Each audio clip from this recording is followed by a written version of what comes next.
morning, sir.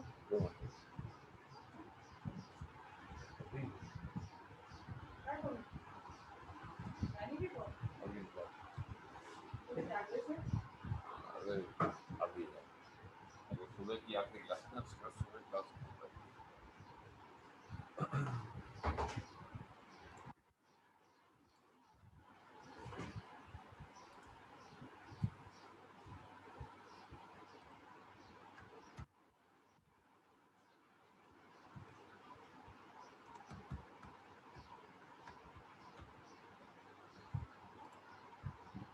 चलिए start करते हैं। So today will complete the nuclei also. बहुत सारा हो जाएगा, जरूर बचेगा नहीं, बट फिर भी देख लेना, कोई अगर टॉपिक स्कूल में पढ़ाया गया हो जो छूट गया हो तो मुझे बता देना, वो कंप्लीट करा देंगे, ठीक है। तो this is a nuclear reactor, I explain you.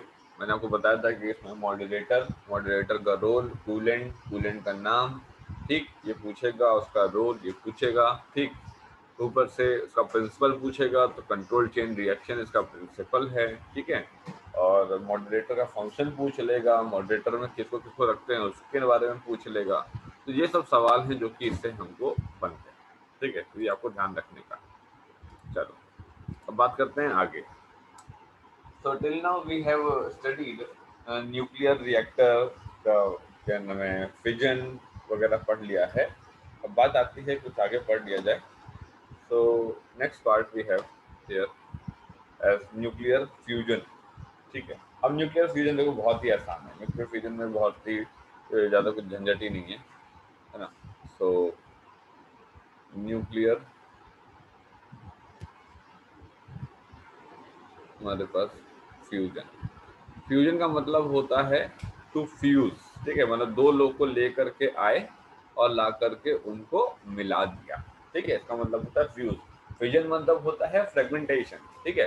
कि मतलब एक कोई था, उसने कुछ बम्बार्डिंग वगैरह की होगी एंड देन उसके टुकड़े कर दिए गए होंगे, ठीक है। तो ये रहा तुम्हारे पास फ्यूजन का मतलब, ठीक है, कोई दिक्कत नहीं। इन्होंने कहा द प्रोसेस, इन्होंने कहा the process in which, the process in which two light nuclei combine, two light nuclei combine at extremely high temperature, at extremely high temperature,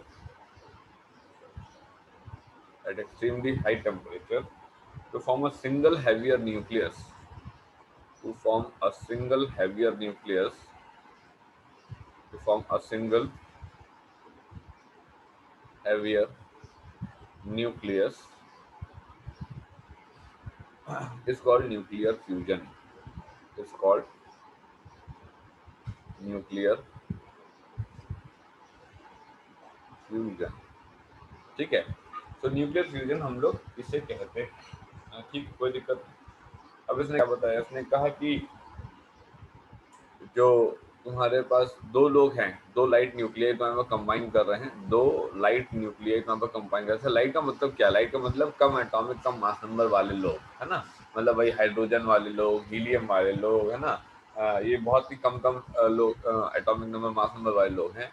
जब ये कंबाइन करते हैं तुम्हारे पास हाई टेम्परेचर पे, हाई टेम्परेचर क्यों रखते हैं इसके बारे में भी चर्चा की जाएगी, कि एक सिंगल तुम्हारे पास हैवियर न्यूक्लियस बनाया जा सके, इसे हम लोग न्यूक्लियर फ्यूजन बोलते हैं। उन्होंने कहा अच्छा, इसमें इंपॉर्टेंट पॉइंट के तौर में क्या ले सकते हैं, इसने कहा कि mass of the heavier nucleus, mass of हमारे पास heavier nucleus, mass of heavier nucleus is formed formed is is less than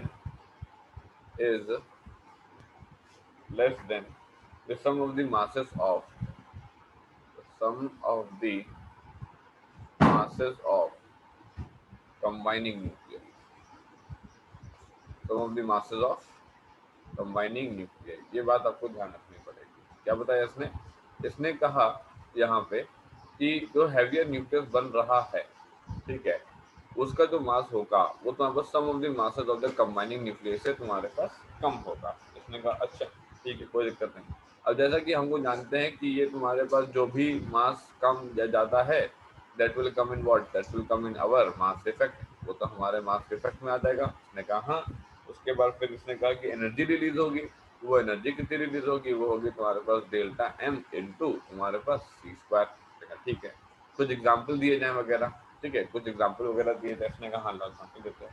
इसने कहा मान लो पहला एग्जाम्पल कि दो प्रोटॉन्स कंबाइन किए, दो प्रोटॉन्स तुम्हारे पास कंबाइन किए, है ना, प्रोटॉन मतलब 1h1 वाले लोग, ये बहुत ही हल्के, दो प्रोटॉन कंबाइन किए to form a neutron, to form a neutron, ठीक, and a positron, and your positron and your positron, ठीक, with release of with release of 0.42 million electron volt energy. इसने क्या मतलब, उसने कहा कि देखो कि जब एक प्रोटॉन तुम्हारे पास आया है, दूसरे प्रोटॉन के साथ कंबाइन हुआ है, तो एज अ रिजल्ट तुम्हारे पास न्यूट्रॉन बना है, प्लस तुम्हारे पास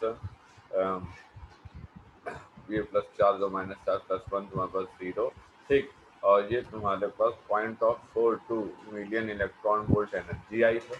तो दो प्रोटॉन कंबाइन करते हैं तो न्यूट्रॉन बनता है एंड देन प्रोटॉन बनता है, इन्होंने सॉरी पॉजिट्रॉन बनता है। इन्होंने कहा ठीक है कोई दिक्कत नहीं। इन्होंने कहा और भी एग्जाम्पल है क्या, इसने कहा और एग्जाम्पल है, ठीक। इसने कहा कि जब दो न्यूट्रॉन्स कंबाइन करते हैं, इसने कहा कि जब दो हमारे पास न्यूट्रॉन्स हमारे पास कंबाइन करते हैं, आकर के मिलते हैं, जब दो न्यूट्रॉन्स हमारे पास कंबाइन करते हैं तो to form a light isotope, to form a light isotope, to form a light isotope of helium and neutron, ठीक है, हीलियम एंड तुम्हारे पास क्या, न्यूट्रॉन। मैंने कहा कि ठीक है कोई दिक्कत नहीं। देखिए जरा क्या बताया इसने। अब इसने क्या बताया, इसने कहा कि अगर अगर ऐसा हो कि दो न्यूट्रॉन 1h2 और 1h2, इनके नाम जान लो, 1h को प्रोटॉन बोलते हैं, 1h2 को न्यूट्रॉन बोलते हैं, है ना। पॉजिट्रॉन, इलेक्ट्रॉन, न्यूट्रॉन के सिंबल तो जानते ही हो, अल्फा का सिंबल तो अल्फा पार्टिकल का सिंबल तो जानते ही हो, है ना, तो ये याद करना पड़ेगा तुमको। तो ये हो गया है तुम्हारे पास, ये आइसोटोप ऑफ द हीलियम है तुम्हारे पास, ठीक है, और ये तुम्हारे पास 0 and 1, ठीक, और इसके साथ एनर्जी रिलीज होती है कितनी, ये होती है 3.27 मिलियन इलेक्ट्रॉन वोल्ट, ठीक।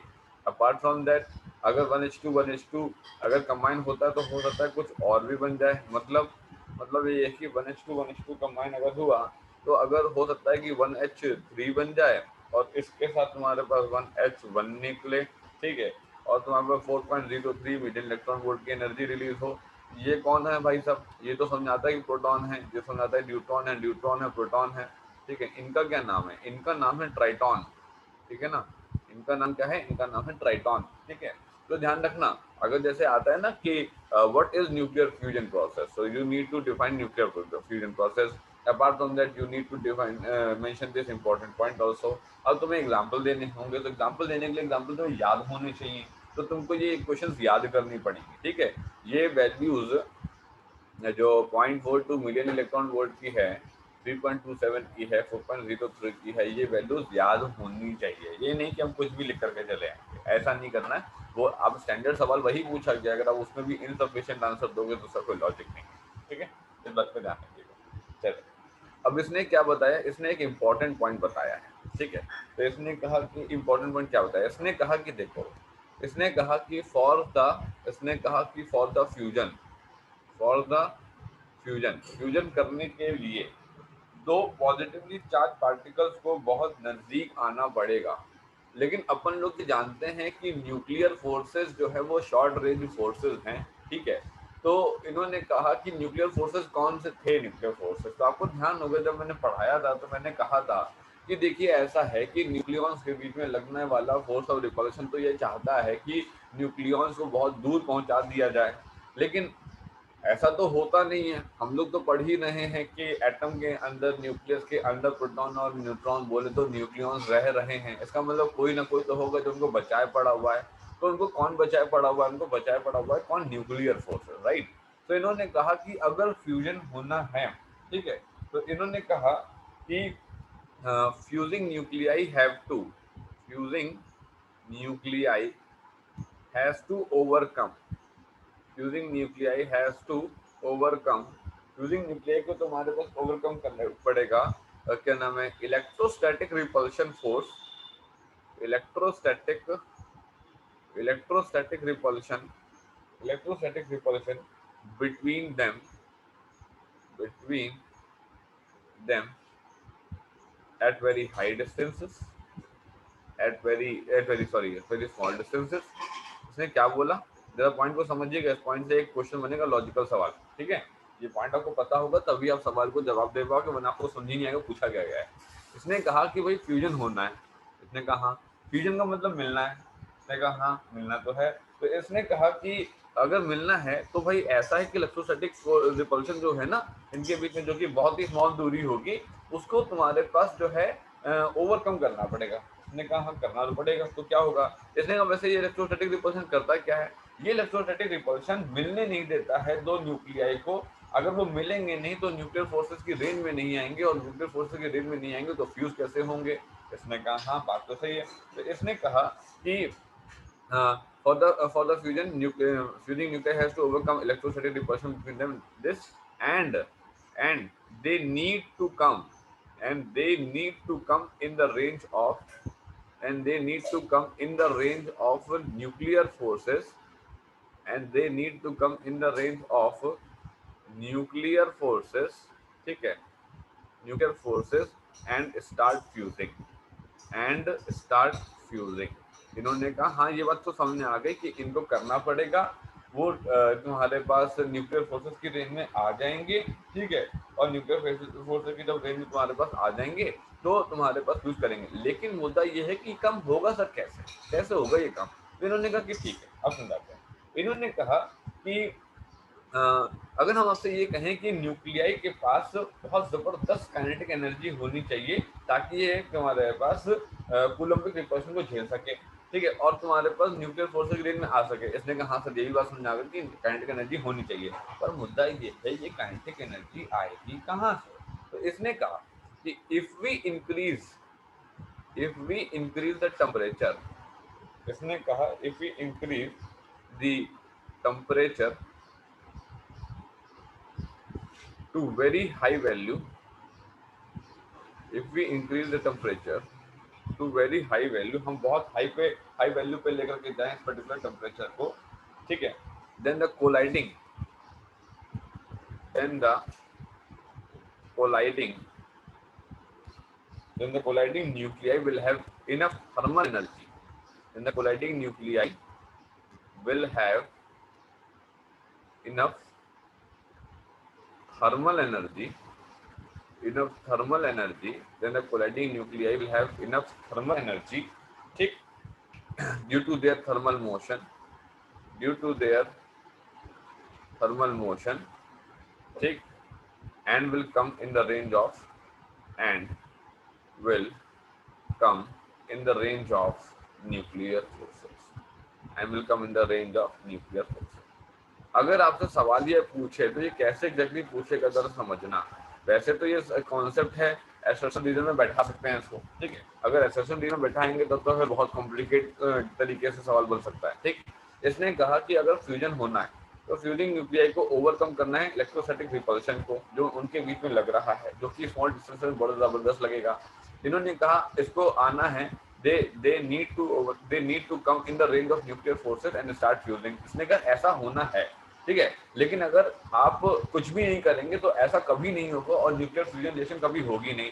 इसने कहा कि हो सकती है, देखो अगर हम इंक्रीज कर दें तुम्हारे पास टेम्परेचर, अगर हम इंक्रीज कर दें टेम्परेचर को बहुत ही हाई वैल्यू पे, तो जो कोलाइडिंग न्यूक्लियाई जो हैं जो कि हमारे पास यूज करने के राजी हैं, ये तुम्हारे पास बहुत ही जबरदस्त थर्मल एनर्जी अपने पास कैरी आउट करेंगी। चला गया है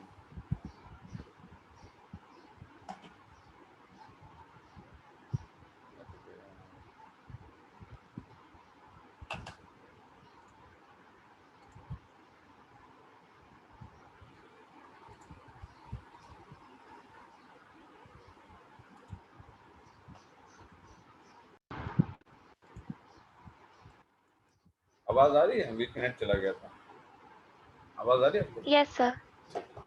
हाँ, तो मैं ये बता रहा था कि if we increase the temperature to a very high value, अगर हम टेम्परेचर को बहुत ही हाई वैल्यू पे लेकर के आ जाएंगे, then the colliding nuclei will have enough thermal energy due to thermal motion and will come in the range of nuclear forces। इसका मतलब ये हुआ कि वो पर्टिकुलर दो न्यूक्लियाई जिनको बहुत ही स्मॉल दूरी पे जा करके बहुत ही जबरदस्त इलेक्ट्रोस्टैटिक रिपल्शन को झेलना पड़ रहा था, इनको न्यूक्लियर फोर्सेस की रेंज में आने से रोका जा रहा था, जो कि अट्रैक्टिव टाइप ऑफ फोर्सेस हैं, जो कि फ्यूज करने पे हेल्प करते हैं। तो ऐसा करने के लिए हमको टेम्परेचर बहुत ही हाई वैल्यू पे बढ़ा देना होगा, जिससे कोलाइडिंग न्यूक्लियाई के पास बहुत जबरदस्त थर्मल एनर्जी हो जाएगी थर्मल मोशन की वजह से, और वो लोग बड़े आराम से न्यूक्लियर फोर्सेस की रेंज में आ पाएंगे and will start fusing together और इसी तरीके से वो तुम्हारे पास जो है फ्यूज करना स्टार्ट करते हैं। सभी लोग को बात समझ आई? अगर ये क्वेश्चन एसर्शन रीजन में आता है तो वो तुमसे एसर्शन वो स्टेटमेंट में बोलेगा कुछ और रीजन में बता देगा कि ऐसा थर्मल एनर्जी से होता है। तो अगर तुमको पता होगा कि थर्मल एनर्जी से होता है तब तो तुम बता ले जाओगे कि हाँ रीजन जो है एसर्शन को पूरी तरीके से एक्सप्लेन कर रहा है। और अगर तुमको ये नहीं पता होगा तो तुम नहीं समझा सकते उसको कि एग्जैक्टली होगा कि नहीं होगा, क्योंकि तुम्हें खुद नहीं पता होगा तो कैसे करो। ठीक है, इस तरीके से तुम्हारे पास ये आएगा। अब इसने कहा कि नेसेसरी कंडीशंस, नेक्स्ट इसने हेडिंग डाली है necessary conditions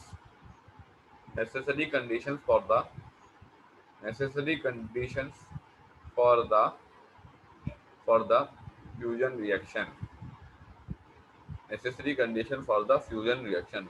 फ्यूजन रिएक्शन के लिए क्या दो शर्तें हैं? ठीक है, अब ये दो शर्तें एग्जाम में आ सकती हैं। Briefly explain the two very important condition for the nuclear fusion reaction to occur, right? ये आ सकता है एग्जाम में। तो पहला तुम्हारे पास, जैसा कि मैंने भी बताया, हाई टेम्परेचर। ठीक है, जैसा कि मैंने अभी बताया तुम्हारे पास क्या, हाई टेम्परेचर तुम्हारे पास बहुत ही इंपॉर्टेंट है। इसमें अगर मैं कुछ लिखना चाहूँ तो मैं इसमें लिखूंगा कि light nuclei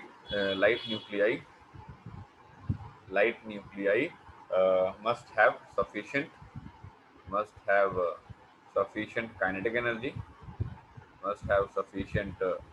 kinetic energy, light nuclei must have sufficient kinetic energy, ठीक है, to overcome repulsion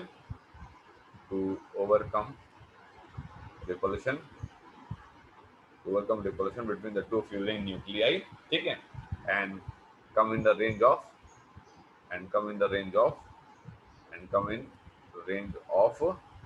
हमारे पास nuclear forces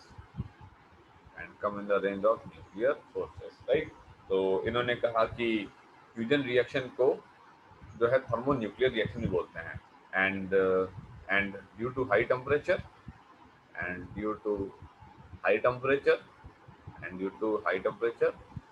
fusion reaction is also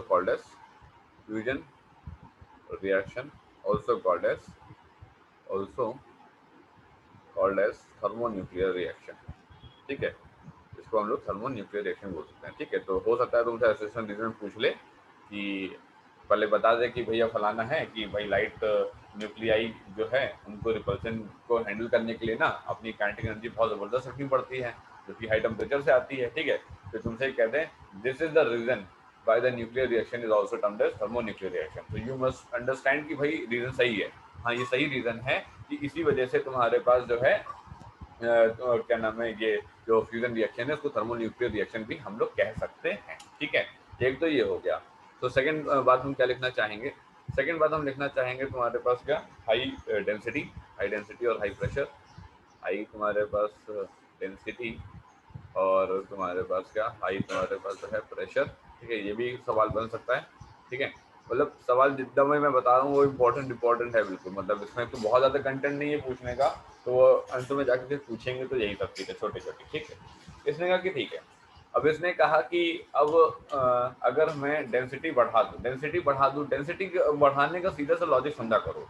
density का मतलब है मुझे भीड़ बढ़ानी है। ठीक है ना? अब अमीनाबाद मार्केट हो गई है ना, और एक अपनी आलमबाग मार्केट हो गई। ठीक है, या फिर और कोई मार्केट ले लो। अमीनाबाद मार्केट जो है तो ऐसा लगता है कि जैसे लखनऊ का सेंट्रल मार्केट है। ठीक है, वहाँ पे बहुत भीड़ होती है। ठीक है, बहुत दुकानें भी हैं और भीड़ भी बहुत है। ऐसा तो नहीं है कि दुकानें और जगह नहीं है, दुकानें तो और जगह भी हैं, लेकिन वहाँ कम भीड़ होती है। इसका मतलब है कि इंटेंसिटी या क्राउड या भीड़ या लोग या मॉलिक्यूल कुछ भी कह दो, तो डेंसिटी का मतलब होता है कि ज्यादा पैक्ड, हाईली पैक्ड, ठीक है। अब अगर हाईली पैक करेंगे, एक कमरे में अगर 10 की जगह 50 लोग डाल दोगे तो भैया तो दिक्कत होगी, ठीक है, चलने वलने में दिक्कत होगी, लोगों को इधर उधर साइड करना पड़ेगा, तो चलना पड़ेगा। इन्होंने हाई डेंसिटी हाई प्रेशर से कर क्या लोगे?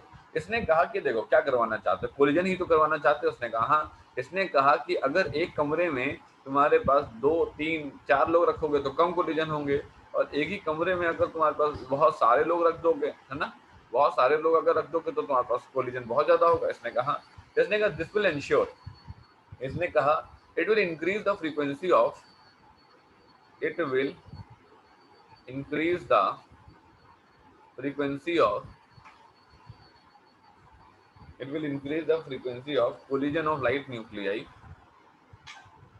collision of light nuclei, ठीक, and hence increases the rate of fusion, and hence increases rate of fusion, and hence increases rate of fusion, और rate of fusion को तुम्हारे पास ये बढ़ा देता है। बात समझ आई? ठीक है, तो ये दो इंपॉर्टेंट पॉइंट हैं, दो कि आपको अगर न्यूक्लियर फ्यूजन का क्वेश्चन हमारे एग्जाम में आता है तो यू मस्ट राइट दिस, ठीक है। बाकी मैंने एग्जाम्पल आपको दिए हैं, ये आपको यहाँ पे लिखना है, ठीक है।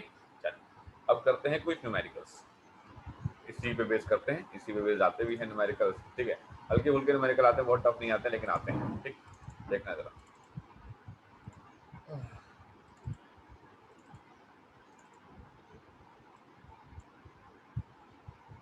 ये तुम्हारे पास है,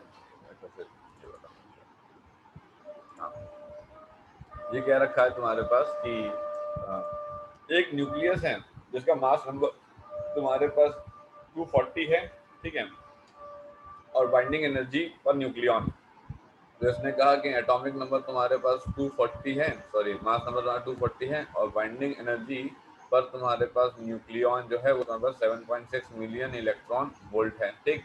breaks into 2 fragments each of a 120, ठीक है। ये तुम्हारे पास A2 तुम्हारे पास 120, ठीक है, और तुम्हारे पास A3 भी तुम्हारे पास 120, ठीक है, और ये तुम्हारे पास A1 इतना, ठीक। और ये जो बाइंडिंग एनर्जी पर न्यूक्लियन दे रखी है वो 8.5 मिलियन इलेक्ट्रॉन वोल्ट दे रखी है, ठीक है। ये वैल्यू तुम्हारे पास यहाँ पे दे रखी है, ठीक है। तो इसने क्या कहा, इसने कहा कि कैलकुलेट द रिलीज एनर्जी, ठीक है। अब रिलीज एनर्जी तुमको निकालने का है, तो देखो अब ये क्या है, कौन है ये बताया नहीं, तो हमको ये इतना बताया कि A1 इज इक्वल टू तुम्हारे पास A2 प्लस A3 ऐसे लिख देते हैं, ठीक है ना। या आप M1 MN है ना, या कुछ भी लिख देना अपने हिसाब से लिख देना, उसमें कोई दिक्कत नहीं है। अब ये तो हमारे पास क्या हुआ, ये तो हमारे पास हुआ रिएक्टेंट, राइट। ये हमारे पास क्या हुआ है, ये हमारे पास हुआ है प्रोडक्ट। इसने कहा हाँ ठीक है कोई दिक्कत नहीं।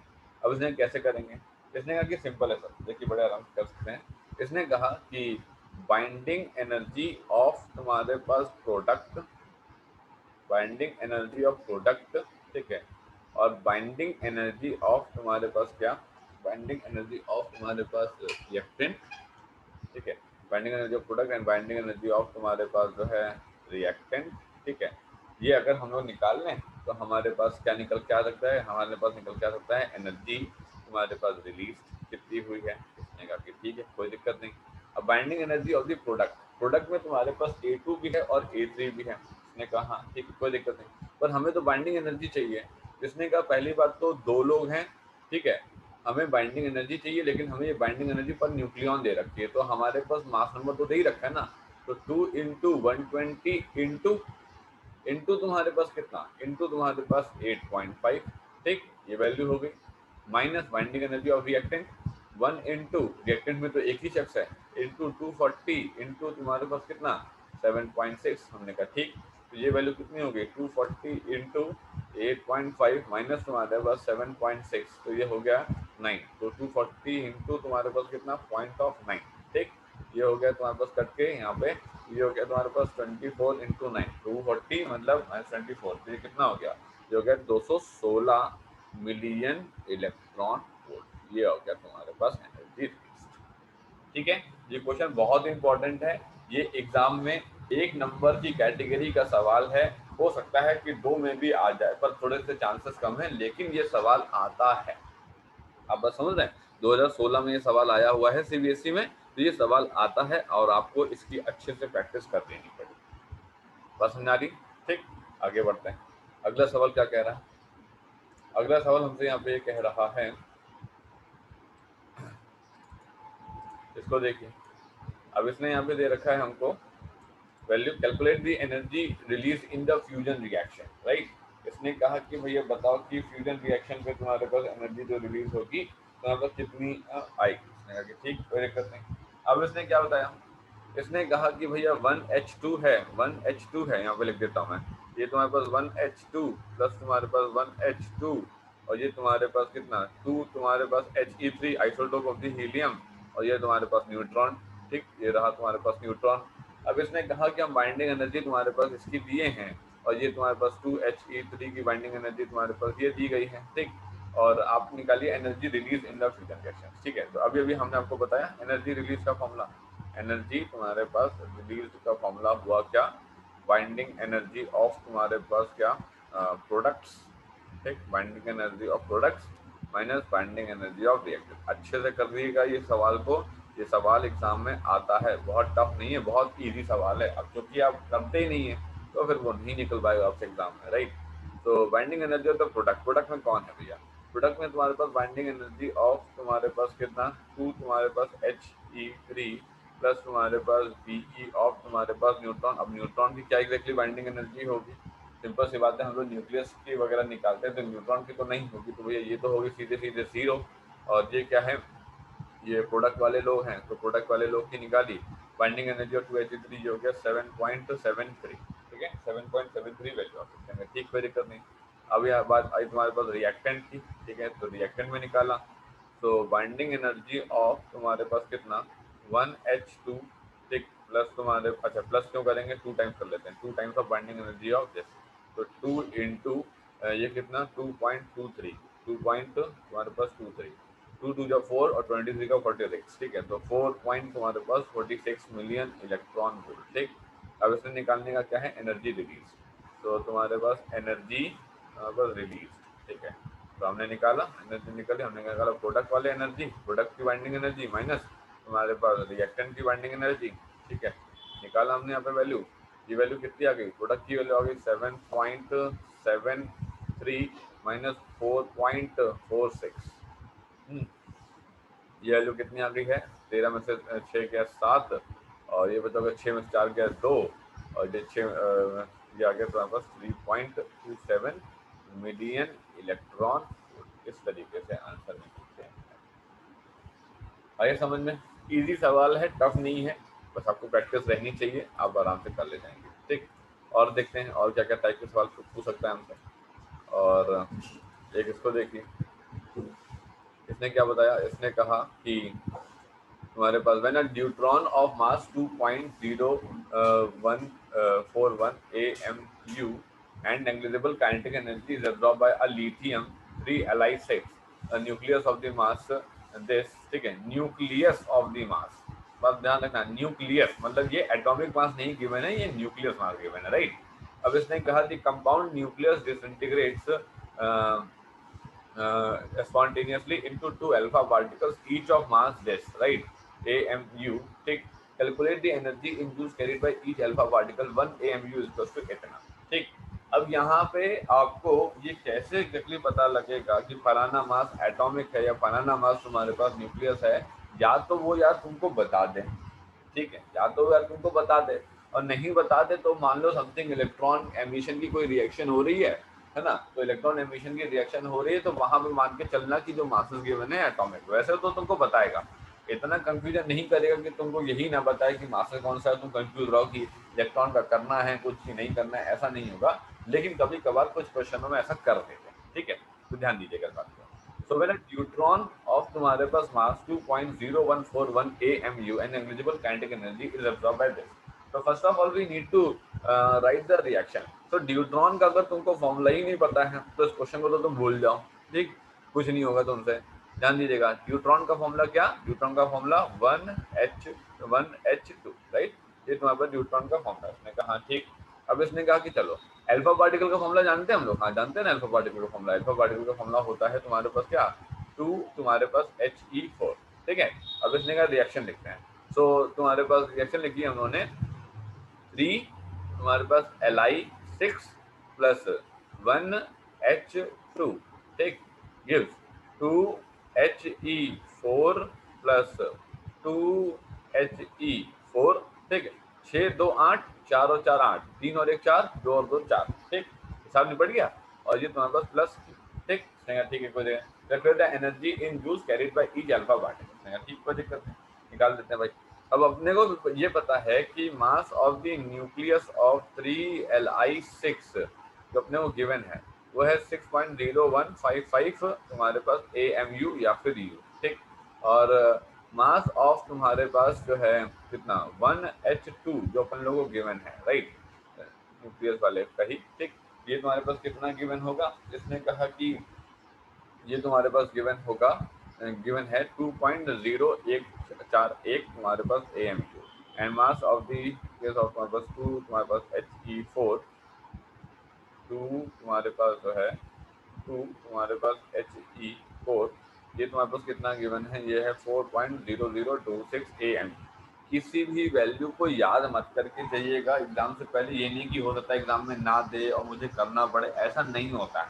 तुम पहली बार दे रहे हो, हम थोड़ी ना पहली बार देख रहे हैं, ठीक है। वो तुमको क्या नाम है वैल्यूज देगा, जितने भी न्यूक्लियस मासेस होंगे, चाहे वो प्रोटॉन हो, चाहे वो इलेक्ट्रॉन हो, चाहे वो कोई भी क्यों ना हो, वो तुमको देगा, रट के मत जाना, कोई मतलब नहीं बनेगा, ठीक है। चलो बात आगे करते हैं। तो हमने कहा कि इस पर्टिकुलर में हम लोग क्या निकालना है, सबसे पहले बात किसने पूछा है, calculate the energy induced carried by each alpha particle. तो अल्फा पार्टिकल हैं कितने, 2 हैं अल्फा पार्टिकल। तो इसने कहा कि सबसे पहले तो हमको बस वही मास डिफेक्ट निकालना होगा जो कि हम लोग हमेशा ही निकाल रहे हैं। उसने कहा हाँ बात तो सही है। तो इसने कहा कि ठीक है भाई निकालो मास डिफेक्ट। तो हमने निकाला, तुम्हारे पास हमने सीधे क्यू का फॉर्मूला लगाया, ठीक है।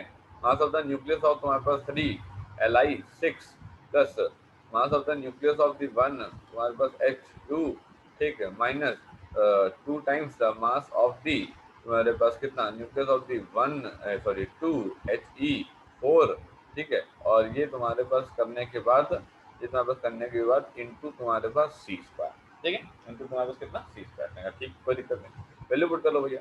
6.0155 प्लस तुम्हारे पास 2.0141 माइनस 2 इंटू 4.0026, ठीक है। अब तुम यहाँ पे वो कैलकुलेशन में गलती करने की कोई गुंजाइश नहीं है, क्यों, देखो यार सिंपल सी बात है, ये तुमको भी पता है कि इनकी वैल्यू बहुत नजदीक आएगी, मास डिफेक्ट बहुत कम आता है। अब अगर तुम एडिशन करने में मिस्टेक कर दोगे, मल्टीप्लाई करने में मिस्टेक कर दोगे, तो तुम मान लो इसकी वैल्यू कम दिखा दो, इसकी वैल्यू ज्यादा दिखा दो, तो उल्टा ही हो जाएगा, तुम्हारा माइनस में आंसर आ जाएगा। फिर तुम्हारा टीचर तुम्हारा चेक करेगा, क्या चेक करेगा, यही चीज होती तो तुम्हें ध्यान देना दोस्तों, ठीक है ना, इस बात का जरा ध्यान दीजिएगा।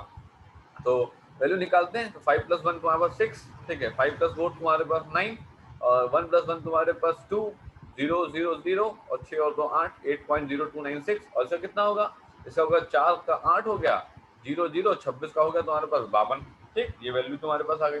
ये मिस्टेक नहीं होनी चाहिए, पता चला कैलकुलेशन में ही मिस्टेक करके चले आए हो, तब तो भैया तुम्हारा कुछ नहीं हो सकता, तो ध्यान दीजिएगा, ठीक है। कैलकुलेशन में मिस्टेक मत करके आइएगा किसी भी हाल में। तो इसने कहा कि ये मिलियन इलेक्ट्रॉन वोल्ट पे एनर्जी आएगी, इसने कहा हाँ ये मिलियन इलेक्ट्रॉन वोल्ट पे एनर्जी आ जाएगी।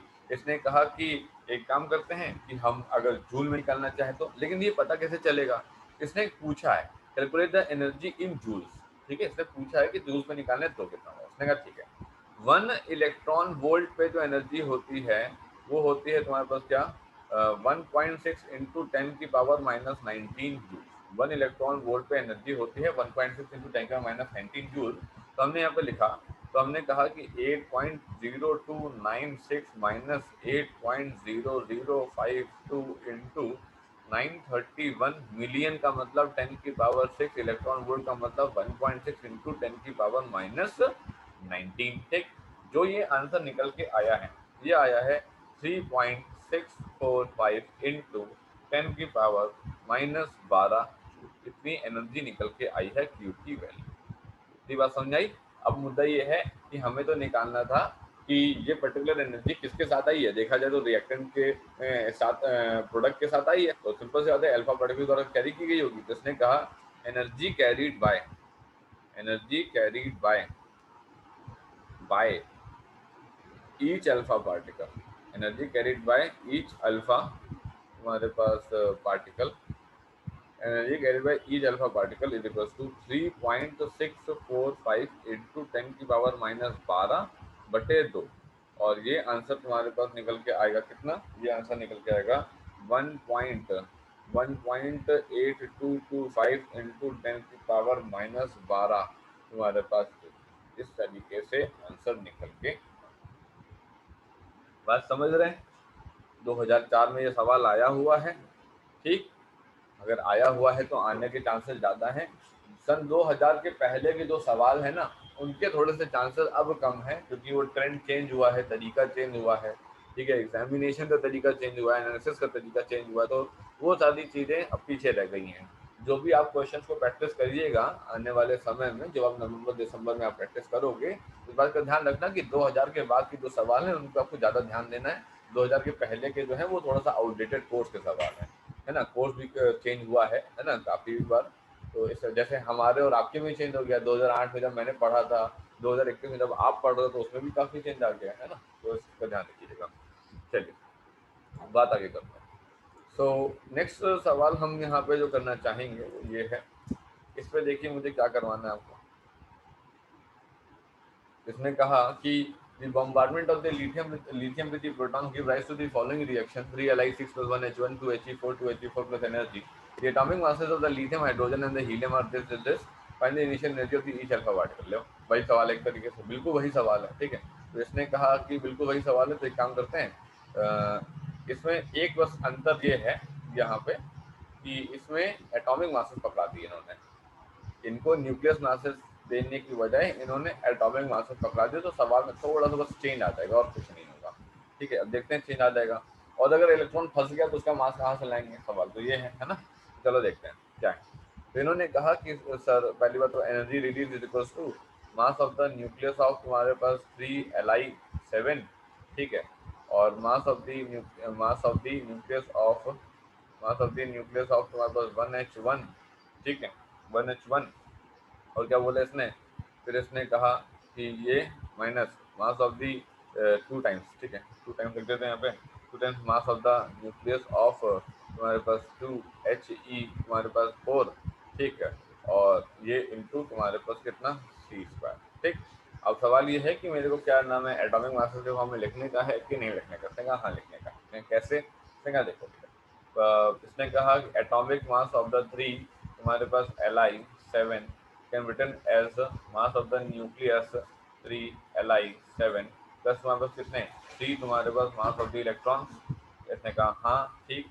तो इसने कहा कि mass of the nucleus 1H1 plus तुम्हारे पास 1 तुम्हारे पास electron is equals to mass of the तुम्हारे पास मास ऑफ द 1H तुम्हारे पास 1, ठीक, and mass of the nucleus of 2 तुम्हारे पास He4 प्लस तुम्हारे पास 2 ऑफ तुम्हारे पास Me is equal to mass of तुम्हारे पास 2He4, ठीक है ना। ये तो सिंपल है, ये तो लिख लोगे, इसमें क्या दिक्कत है, ये तो आती है तुम लोगों को।